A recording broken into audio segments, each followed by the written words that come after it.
Salut à tous, voici enfin mon test du tout nouveau Luminar AI. Alors avant de commencer, deux points qui me semblent importants. Premier point, cette vidéo n'est pas sponsorisée, j'ai eu aucun contact avec Skyloom pour faire cette vidéo. Et second point, c'est que je suis vraiment utilisateur de Luminar depuis quelques temps maintenant, avec Luminar 4 et avant ça Luminar 3. Alors aujourd'hui on verra un petit peu les nouveautés de Luminar AI par rapport à Luminar 4 et ce qui fait que moi je m'en sers, pourquoi je m'en sers, ce qui me plaît, mais aussi ce qui ne me plaît pas et ce qui manque pour l'instant au Luminar AI. On voit ça maintenant. Ah voilà, me voilà sur le nouveau Luminar AI. Donc là, on va commencer par parler un petit peu de cette page sur laquelle vous tombez quand vous l'ouvrez. On a ici en haut 5 possibilités, plus comme d'hab, pour ajouter soit un dossier d'image, soit une image unique. Là-dessus, pas grand-chose de nouveau. Et là, on est sur l'onglet catalogue. Donc dans catalogue, c'est un peu comme sur Luminar 4. On retrouve à droite ici différents choix pour voir soit toutes les photos, c'est ce que j'ai choisi là pour l'instant, soit les retouches d'images que j'ai faites. Bref, tout ça, il n'y a pas grand chose de nouveau. Il y a aussi une poubelle, quand on veut jeter une photo, on peut choisir clic droit et puis déplacer vers la corbeille Luminar, et donc elle se retrouve ensuite dans cette poubelle ici. Bon, là-dessus, rien de spécial. Ensuite, ici, on voit les dossiers de photos qu'on a importés de son disque dur vers Luminar. Et ici, les albums qu'on a créés dans Luminar. Ce sont des albums qui sont virtuels, ils ne font pas de déplacement de photos sur vos disques durs. On peut mettre dans un album qu'on crée des photos qui sont sur différents disques durs qu'on a chez soi. Pour créer un album, rien de plus simple, on appuie sur le plus ici. Et là, on met un nom. Voilà, l'album test. Quand je vais sur, par exemple, toutes les photos, et bien là, j'ai plus qu'à en prendre quelques-unes. Avec, par exemple, on va faire Shift. Je prends toutes celles-là et je les glisse dans l'album test. Quand je suis sur l'album test, ici, je peux très bien en enlever quelques-unes de l'album. Avec pareil, je vais faire Shift, retirer de l'album, voilà, pam, et ça les tire de l'album. On peut aussi en prendre une et la transférer dans un album différent. Bref, ici, pas grand chose de nouveau. Ce que je voulais vous dire sur ces albums, c'est que si je vais sur toutes les photos ici, là, et que je prends cette photo-là, par exemple, et que je fais ici créer un album, et ça me mettra cette photo-là directement dedans. Donc, vous voyez, on va faire le test, je fais plus, je mets un titre, et voilà, cette photo-là est directement dedans. Donc on peut tout à fait déjà prendre plusieurs photos comme ça au hasard, ce qui nous intéresse, et aller sur plus, et créer un album, et elles seront directement dedans. D'accord? Donc voilà un petit peu comment marche ces créations d'albums. Là, je vais, ces trois albums-là, les effacer. Encore une fois, ça ne supprime pas les photos du disque dur, ça ne fait que supprimer ces albums virtuels qui sont dans Luminar. Voilà, supprimer l'album, et celui-ci, supprimer l'album. Donc vous voyez bien que si je reviens sur toutes les photos, eh bien elles sont encore là, les photos que j'ai supprimées de ces différents albums. Maintenant, si je vais sur une photo, n'importe laquelle, que je choisis ici, là, et que j'appuie sur F, eh bien ça me la passe en plein écran. Juste pour info, la touche F, comme ça, c'est un petit raccourci pour passer en plein écran. Alors, là, on va remettre cette fenêtre en grand, et on va enchaîner. Donc là, bien sûr, en bas, on a toutes les infos sur la photo qui est sélectionnée. Donc ici, c'était une photo en CR3, donc le Canon RAW 3, avec ici les infos de la photo, ISO 4000, 105 mm, plus 1 au niveau expo, l'ouverture et le shutter. Voilà pour l'onglet catalogue. Maintenant, on passe sur l'onglet modèle ici. Donc je vais d'abord choisir une photo, celle-là par exemple, et je vais sur modèle. Alors dans le Luminar 4, on avait un ensemble de looks, de style préenregistré, on va dire, qu'on pouvait appliquer à une photo. On pouvait appliquer n'importe quel look à n'importe quelle photo sans trop savoir si ce serait adapté ou non. Dans Luminar AI, la nouveauté, c'est que ici en haut, là, vous avez des looks qui sont jugés intéressants par Luminar AI pour cette photo en particulier. Donc là, il m'en propose 1, 2, 3 styles de look qui seraient selon lui adaptés à cette photo-là. Donc si je clique sur un de ces looks-là, eh bien j'ai ici 5 possibilités de traitement en fait qui sont déjà préfaits pour cette photo-là. J'ai plus qu'à appliquer et puis tester, voir s'ils me plaisent. Donc tout n'est pas bon, tout n'est pas forcément approprié ou comme ça. Ce sera à vous de voir ce que vous en pensez. En tout cas, voilà, Luminar vous propose des looks qui lui semblent adaptés à cette photo-là. Donc ça, ce sera après un gros gain de temps pour ceux qui n'y connaissent vraiment rien en retouche photo et qui veulent comme ça, en 2 clics, avoir directement une retouche qui va par exemple remettre en valeur une photo qui a été shootée en RAW.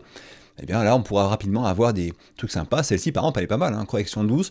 Moi, j'aime bien le rendu. On dirait un petit peu que c'est une fin de journée, une lumière qui est assez chaude. Et ici, en bas, on a un curseur qu'on peut déplacer pour en quelque sorte choisir la puissance de ce filtre. Donc si je vais sur 0, le look correction douce n'est pas du tout appliqué, et hop, et si je remonte progressivement, eh bien il s'applique jusqu'à 100%, là il y est complètement. Donc voilà un petit peu l'idée, et quand on revient sur le modèle, eh bien on peut avoir accès à tous les looks disponibles, hein, tous ceux qui sont, on va dire, fournis avec Luminar AI, mais aussi ceux qu'on aurait éventuellement achetés, et on peut appliquer n'importe quel look à n'importe quelle photo. Mais voilà, la nouveauté, c'est que ici en haut, il vous propose différents looks qui sont selon lui adaptés à la photo que vous avez choisie. Alors, une petite info, là moi je suis sur mon Mac là, et pour faire glisser ici vers la droite, là, pour voir les différents looks proposés pour cette photo, j'utilise mon trackpad. Je n'ai pas encore trouvé le moyen de le faire à la souris. Il y a sûrement un raccourci clavier, hein, c'est un truc tout bête que j'ai pas encore cherché parce que mon trackpad marche très bien pour ça. Mais ceux qui ont une souris, il faudra peut-être un petit peu fouiner dans Luminar pour trouver comment faire ce petit déplacement pour voir tous les looks adaptés à cette photo. Donc ça, moi, en pratique, je m'en sers assez rarement, même si je vous avoue que ce look précis là, qui s'appelle correction douce, eh bien, je l'ai utilisé pour poster cette photo sur Twitter là, cette semaine. Je trouvais qu'il était vraiment, vraiment sympa. Donc voilà, après, on peut choisir ou non un look, qu'on l'ait choisi ou non, peu importe, on peut ensuite aller sur la partie édition, où là, on retrouve vraiment tous les outils classiques qui sont dans n'importe quel logiciel de retouche de photos. Alors, pour commencer à parler de ces différents outils, je vais choisir une photo différente. Je vais prendre la photo... Voilà, celle-ci, édition. Alors en haut, on a composition. Et composition, la première chose à savoir, c'est que quand on se met près d'une photo comme ça, à l'extérieur de la photo, on maintient le clic gauche et on peut orienter comme ça, faire pivoter la photo doucement. C'est vraiment très très fin et j'ai un peu galéré à le trouver. J'ai d'ailleurs publié une vidéo initialement en disant que je ne l'avais pas trouvé. C'est maintenant chose faite grâce à l'un d'entre vous.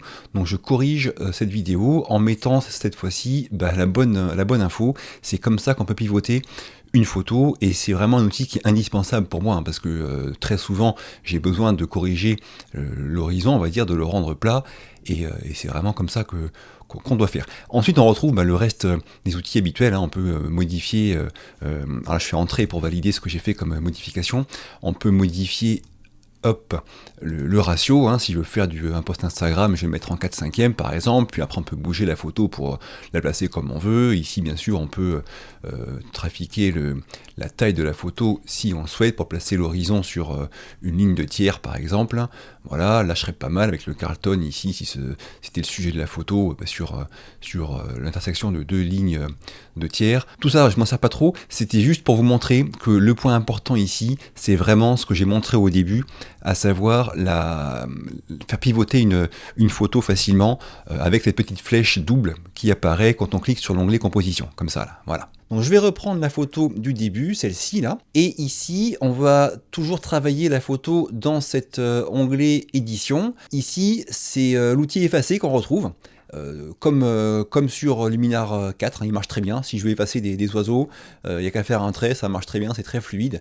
C'est plus, moi je le fais souvent pour les tâches que j'ai sur l'objectif, ça peut arriver, hein, ou les tâches que j'ai même sur le capteur des fois, qui font des tâches rondes là, sur mes photos quand j'utilise une ouverture très petite, ça m'arrive. Donc là, dans ces cas-là, hein, j'ai qu'à faire un petit dessin, ça efface, enfin, voilà, bref, et quand j'ai fini, j'appuie sur effacer ici, et là, bim, ça efface tout ce qu'il a effacé. Donc vous voyez l'oiseau qu'il y avait ici, là, il va disparaître, et voilà. Et ça remplace ce qu'on efface par ce qu'il y avait derrière. Par exemple, si je vais ici sur ce piaf, là, hop, on va faire le test, je l'efface, qu'est-ce qu'il va me mettre? Normalement, il tient compte du ciel bleu, voilà, et des nuages. Vous voyez ça? Ça, c'est un truc qui est vraiment très très bien fait. Il a tenu compte du ciel bleu et des nuages. On a juste effacé l'oiseau, qu'il a reconnu. Ça, c'est la puissance, on va dire, de l'intelligence artificielle. C'est pour ce genre de choses que Luminar est vraiment un gros gain de temps. Pas besoin de faire des masques hyper précis, de se casser la tête. Ça marche très très bien et très très vite pour ce genre de choses. Bien sûr, on a ici le rayon du pinceau. Et si on veut, par exemple, si je vais ici choisir d'effacer quelque chose et hop, je me trompe, je prends un truc en trop, et ben j'appuie sur désélectionner et je vais pouvoir ici désélectionner ce que j'ai fait déborder. Et là, je fais effacer et ça m'efface le reste. Alors tout comme sur Luminar 4, on peut à tout moment revenir sur l'historique ici des modifications, le faire apparaître, et ici avoir toutes les différentes étapes de modification, et je clique sur celle que je veux pour revenir avant d'avoir fait des bêtises. Donc là, c'est ce que j'ai fait, hein. J'ai récupéré mon goéland ici, et ça me va très bien. Je reviens sur outils de base. Après, on retrouve les outils classiques de lumière, hein, comme sur tout logiciel, avec, si on veut, les courbes, si on veut travailler comme ça, ces photos avec les courbes, c'est possible, hein, comme partout, il n'y a aucun souci. Bref, tout ça, pas de grosses nouveautés. Si vous voulez jouer avec ça, ce sera à vous d'essayer. Mais en tout cas, au niveau des outils, il ne manque rien. Ça, c'est l'outil Enhance qui me sert souvent. C'est vraiment aussi l'une des forces de Luminar. Quand je viens là, je fais un petit clic et naturellement, en reconnaissant le paysage, il va automatiquement booster les couleurs, booster les ombres, faire ce qui lui paraît judicieux, juste en bougeant ce curseur-là. Donc ça, c'est vraiment magique, mais attention, parce que c'est pas forcément adapté à toutes les photos. Moi, avec des photos, je vais vouloir garder des zones très très sombres, et si si je joue sur ce curseur Enhance, il va me monter la lumière dans les zones sombres, et moi, c'est pas ce que je veux. Donc, c'est pas un outil qui est systématiquement à utiliser. Mais globalement, je m'en sers assez souvent quand même. Ici, j'ai aussi l'embellisseur de ciel, hein, tout comme sur Luminar 4. Donc là, c'est pareil, hein. Tous ces outils-là, faut pas non plus trop les pousser parce qu'après, ça devient forcément pas naturel. On voit qu'il y a un peu de bruit qui apparaît, tiens d'ailleurs, et puis un peu d'aberration là. Donc là, c'est typiquement le cas où sur ma photo telle qu'elle est là, elle me plaît déjà comme ça, hein. J'aurais pas besoin de toucher forcément beaucoup au ciel, mais c'est juste pour vous montrer un petit peu comment ça peut marcher. Après, bon, je vais pas rentrer dans les détails, hein, c'est pas le but de la vidéo d'aujourd'hui. Moi, ce qui me sert souvent, juste pour info, c'est ce petit... Alors, débruiter, ça me sert, hein, des fois, quand j'ai un peu de bruit qui apparaît sur les photos qui ont été prises avec des petites caméras, hein, on peut débruiter facilement les photos avec ça. Sur paysage, des fois, je vais un petit peu trafiquer celui-là, qui me fait vraiment une photo bien plus nette. Bon, si on pousse trop loin, ça va altérer aussi la couleur et faire un peu too much, mais un petit peu de ce curseur-là, moi, sur les photos de paysage, je m'en sers quand même pas mal. Là, on est sur l'heure dorée, hein, même l'heure bleue quasiment, c'était juste après le coucher de soleil, donc on peut aussi, si on veut, accentuer un peu ça avec ce curseur-là, sans pousser comme un cochon, mais vous avez compris l'idée. Et là, le feuillage, bah, c'est pareil, hein, ça va accentuer que le feuillage, donc pareil, si on pousse trop, ça fait n'importe quoi. Bon voilà, ça c'était en gros le petit tour de cet onglet-là, édition, et après, en dessous, on retrouve bien évidemment tous les outils créatifs qui sont classiques chez Luminar. Donc ça, moi, je m'en sers jamais, hein. Mais c'est là-dedans qu'on va retrouver les fameux ciels qui font polémique, là. Si on... Alors, ça, c'est pour ajouter un objet dans le ciel. Donc, je vais vous montrer l'exemple. Hop, voilà, il va m'ajouter un objet dans le ciel. Mince. Crac. Et cet objet, on va pouvoir le modifier si on le souhaite, à tout point de vue, quoi, hein. À la fois au niveau de sa luminosité et tout ça, mais aussi au niveau de son emplacement, de sa taille. Bref, ça peut être rigolo si vous voulez vous amuser avec ce genre d'outils, de trafiquer une photo comme ça, c'est à vous de voir. Et des fois c'est rigolo, hein. Je vois des posts Instagram de gens qui font vraiment des choses très très poussées, très très osées, science-fiction, mais tout le monde le sait, c'est pas de la triche, et c'est rigolo. Là voilà, si vous voulez vous amuser avec une montgolfière ou à mettre d'autres choses dessus, eh bien c'est ici que ça se passe.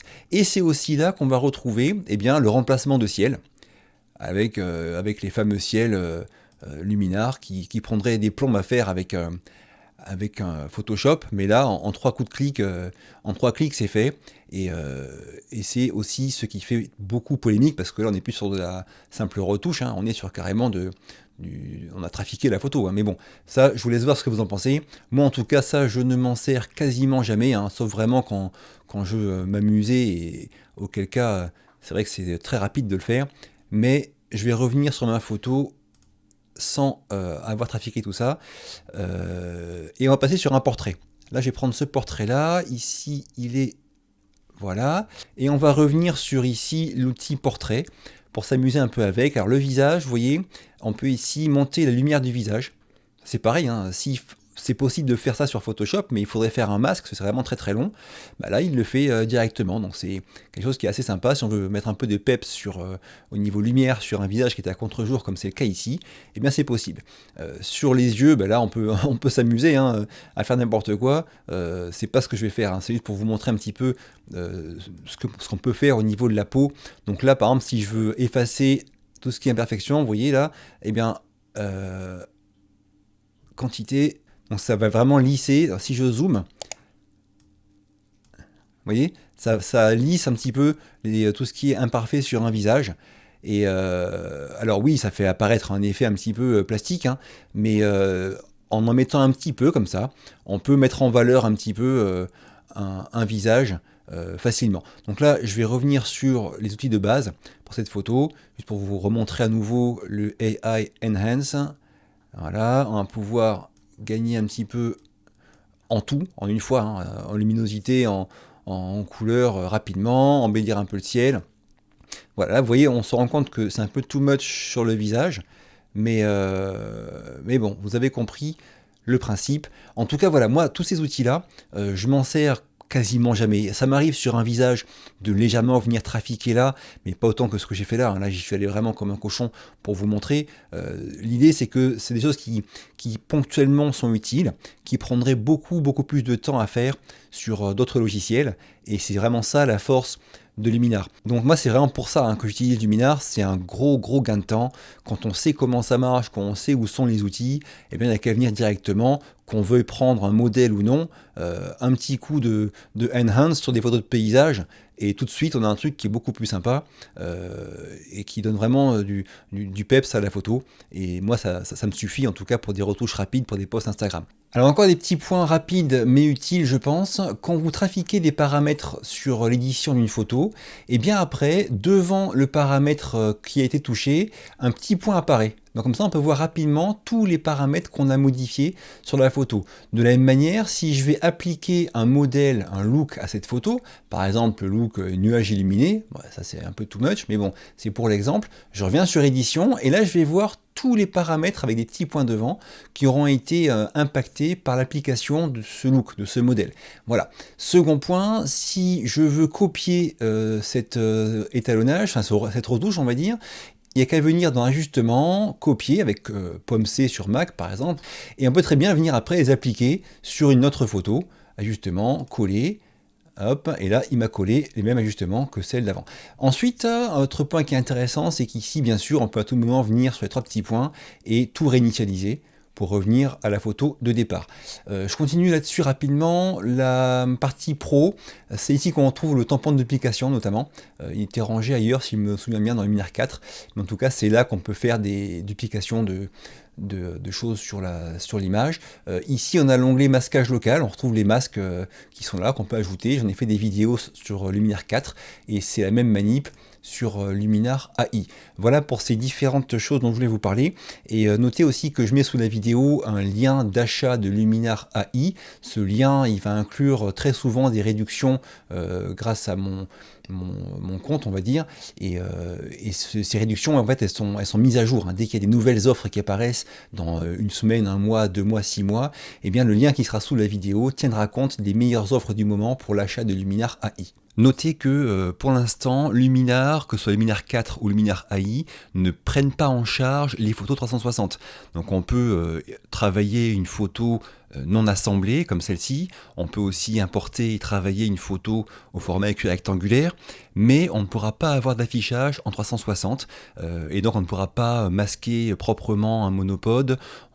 Bref, pour tout ce qui est photo 360, je repasse pour le travail, on va dire professionnel, par Lightroom ou par Photoshop, ou alors par différentes applications dont je parle dans ma formation payante à la visite virtuelle. Mais en tout cas, Luminar, pour l'instant, son principal défaut pour moi, c'est qu'il ne prend pas en charge les photos 360. Alors ce logiciel Luminar AI, pour qui il est, des pros l'utilisent. Hein. Moi je vends des photos que j'ai retouchées sur Luminar. Des pros utilisent les outils de base, des pros utilisent des outils plus, on va dire, grosses retouches. Après bon, les ciels modifiés, ça, je pense pas que beaucoup de professionnels l'utilisent, mais bon, ça peut être rigolo. Après, surtout, c'est aussi un logiciel qui est pour les débutants, comme je vous l'ai dit. Quand on n'y connaît rien et qu'on n'a pas envie de se farcir des tutos de Photoshop ou de Lightroom, là, Luminar, c'est vraiment très rapide à prendre en main et ça marche très bien. Ces modèles qu'on peut appliquer, ça peut être vraiment quelque chose de bien pour un débutant. Donc c'est vraiment un logiciel qui est pour moi fait pour tout le monde. Tout le monde peut l'utiliser et après chacun met sa propre limite au niveau de la créativité des retouches parce qu'on peut vraiment faire du grand n'importe quoi si on souhaite. Et encore une fois, sur ce point-là, je ne juge pas, chacun est libre de faire ce qu'il entend du moment qu'il prend du plaisir à faire de la photo et à les retoucher. Donc voilà, en ce qui me concerne, j'ai aucun bug, ça marche de manière très très fluide, aucun souci sur mon Mac M1.